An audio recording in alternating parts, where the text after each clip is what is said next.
Okay, I gotta work on getting this headboard in, so I'm gonna fill this in with the wool insulation, get that all filled up.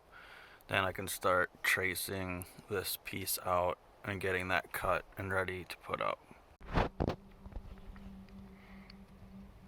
Okay, got that all filled in.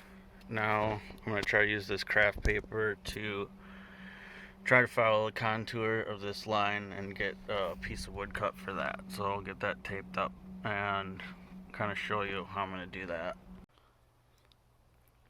Okay, so I cut this piece of cardboard. It's the maximum width from this front edge to the edge back there. So that way I can get the full coverage of the piece, and then I can kind of work my way through and just trim off pieces till I get back to the metal, getting up here to get my flat edge to start with, and then I can work back on this arch back here based on the width of that beam there. So I want to get my flat edge started here, so I'll start trimming down this till I get a flat point. So as I'm cutting back, I'm just using this metal edge up here to kind of be my guide.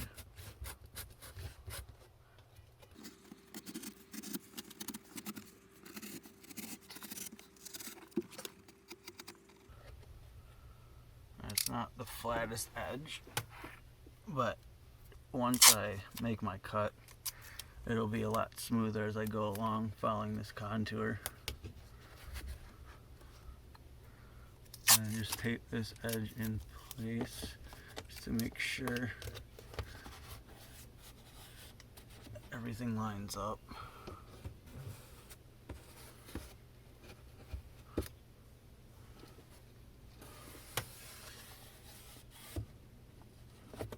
Seems like it does. So now we'll just have to measure this beam along as I go along to see how thick it is, and every increment just make that mark. So I'll start from this edge, every 6 inches check how thick it is, every 6 inches check how thick it is, and make a mark on there that coincides with that. So I went across and measured.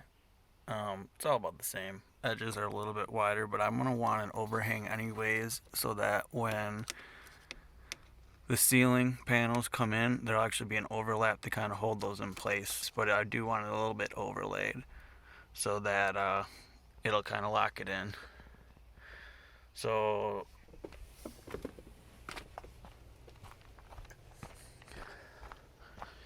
came down here and measured from my flat edge, curved edge, but the edge that matches up with the front part of the metal, to 3 5/8 all the way across, using this edge as my reference and coming back this way. So now I just got to cut this arc and then we'll see how it fits.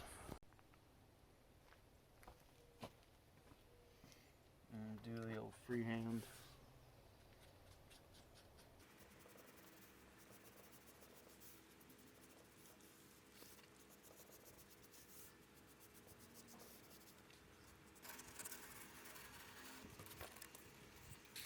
Okay, so I switched over from that maple plyboard to a solid piece of whiteboard. It started off 7 3/8 by 3/4 inch wide, but I did plane this down to 1/2 inch to make it a little more pliable. That way I can kind of bend it over the curvature of it. So I got the template all traced out. Now I'm going to take the jigsaw over this and get this cut out, and then it'll just be sanding and working through all the little imperfections and stuff like that to get it fitting as best as it can. Okay, so I got everything marked out here. I've got a fast cut wood blade in the jigsaw, so it should go pretty quick over this length. At the end, if it is a little rough, we're going to be sanding these edges anyways to get that as smooth as possible.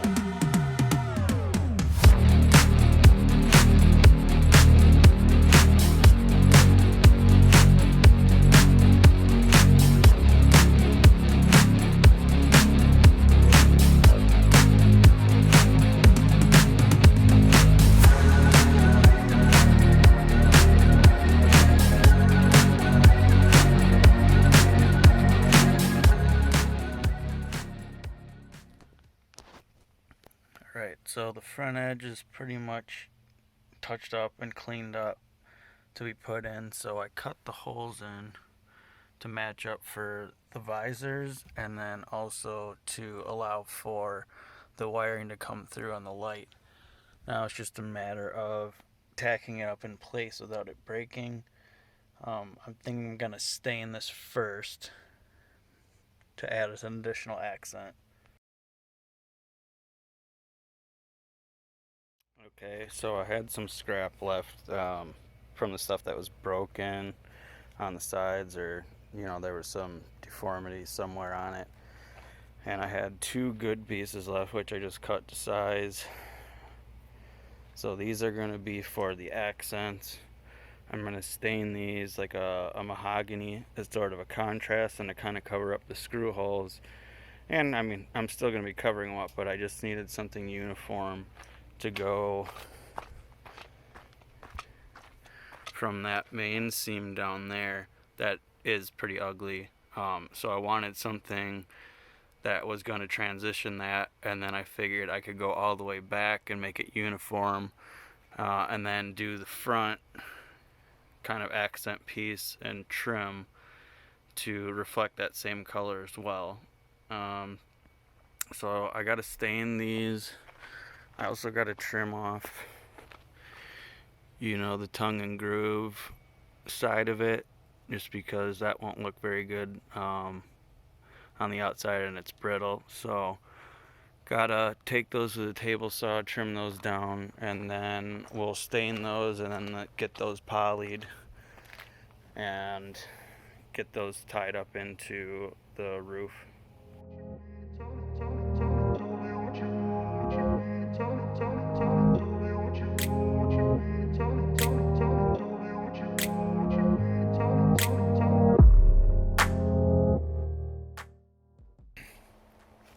Okay, so I'm gonna get the stain down on these today. I'm using just some the Minwax wood finish. It's semi-transparent mahogany. So what you want to do is just stir this up, throw a coat on, and then you wipe it off for the desired time that you want the stain to come in. So gonna get these painted up and stained, and then we'll let those dry.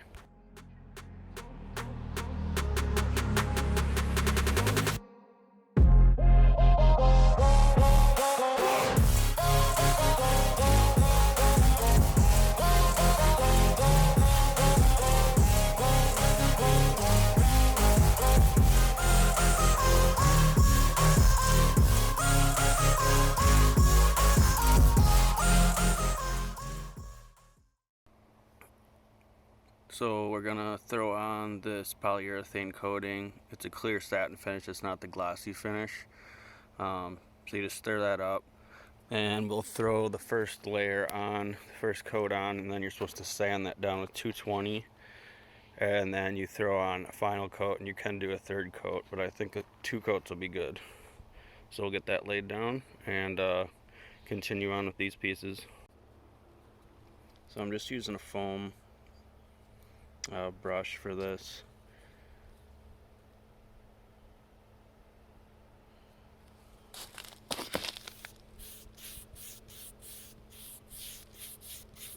Get a good, nice, even coat on there.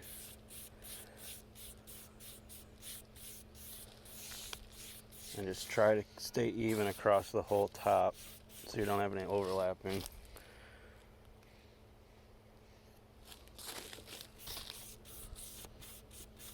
And I find that the foam works a little bit better than a bristle brush for that, to keep it more even.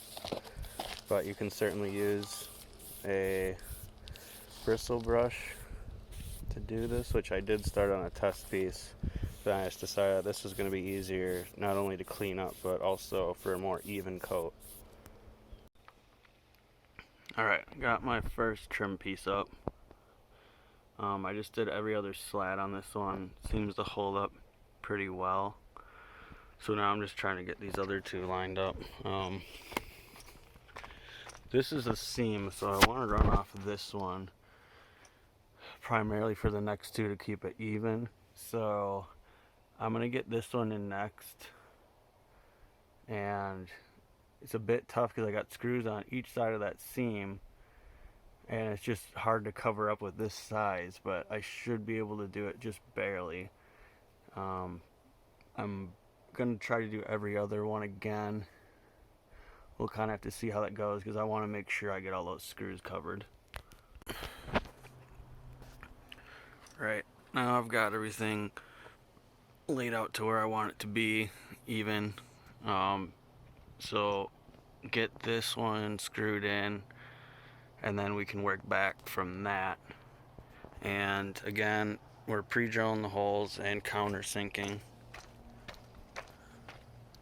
So just using my countersink bit, and now I'm using inch long number 6 stainless so that it goes through that trim, the second bit of trim, and then also up into the supports. So it just gives it an extra little bit of support through all of them, and it covers up the initial screw holes and just makes it look a little cleaner with it going every other. It's almost kind of like a nautical kind of look, but it gives a little contrast.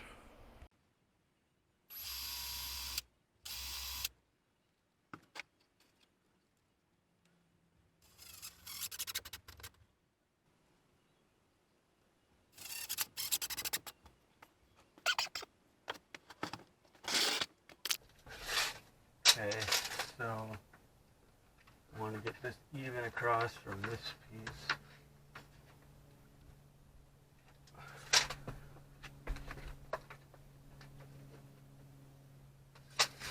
I've got that.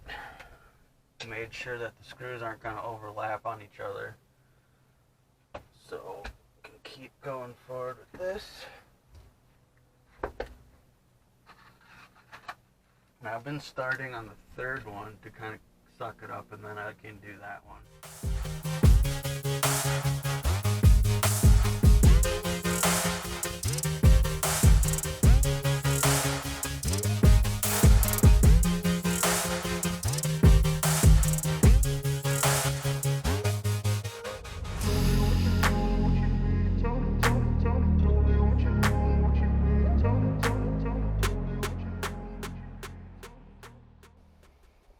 Okay, so I'm getting this positioned. It is nice because it sits on these little ledges here. First thing you want to do is get your wires pulled through for the dome light, and then we're gonna have to get these holes lined up and start throwing in some heavy duty screws. I think I'm gonna use these 1-inch self tappers.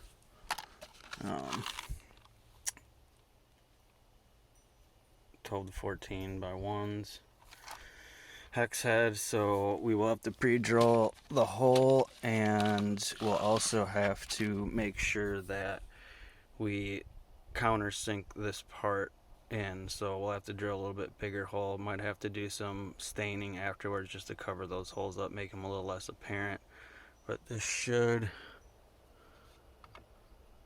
make it through and tap in once that's countersunk. Got a good 1/2 inch there, so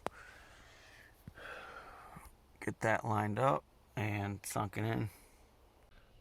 Okay, I got the first one sunk in. Got the visor hole lined up over here. Now there's gonna be a gap there, but that's okay. We are gonna lay some trim over the top of that to cover those gaps.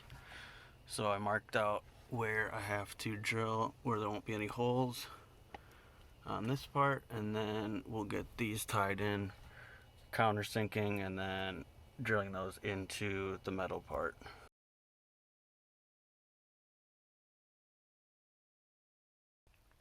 This is the sleeve for the Maxxair fan. What I did is I put it into the slot and measured how far down it was to the paneling, and then what I'm going to do, that's going to be your absolute minimum you should take off. And what I'm going to do is I'm going to move up just a little bit, about a 1/2 inch, so that the remaining bit can actually move up past this silicone bead so that it doesn't rattle as much. That should at least kind of pin it in there and make sure it gets above the wood line as well. So that should, make it quieter, make it so it's not rattling around as much. And what I'm going to do is just mark off those ticks. About 2¼ inch is about what I figure. I'll take about a 1/2 inch off this, allow a little bit of gap at the top, and that should be adequate to make sure that this sinks in flush and everything lines up. After determining your depth, then you want to just go through and measure that out, make your marks, go across with a straight edge, which you can see I did already, but I went back and double checked, and I just wanted a little more space than that to make sure I got above that silicone line. So I took that off to try to make it look like it didn't fuck up, but it didn't come all the way off, so I'll just make another mark.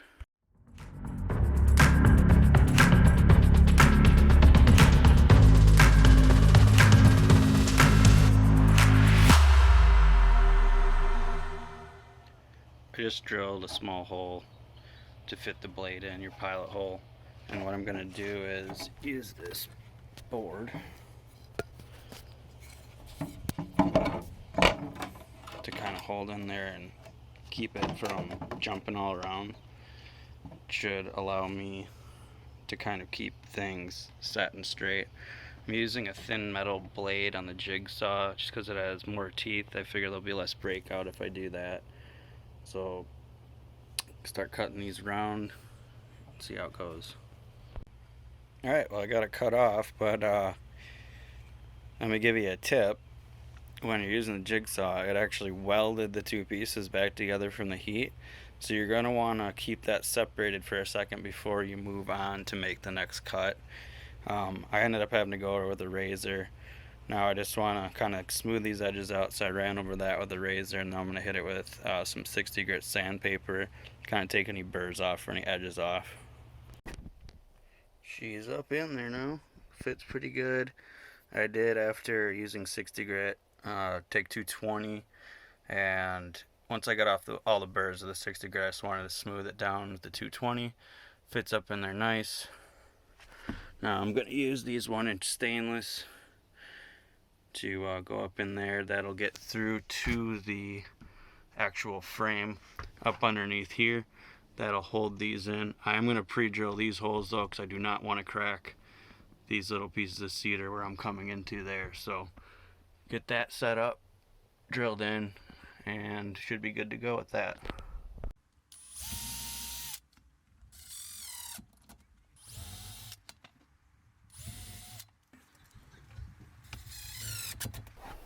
There you have it.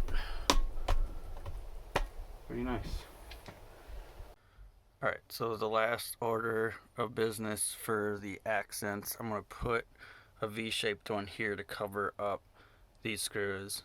It's just a slight V, 5 degrees. Going to use the 1-inch stainless to put those up in there. Going to do every other again, but then in the middle I'm actually going to do 4 to keep everything in place.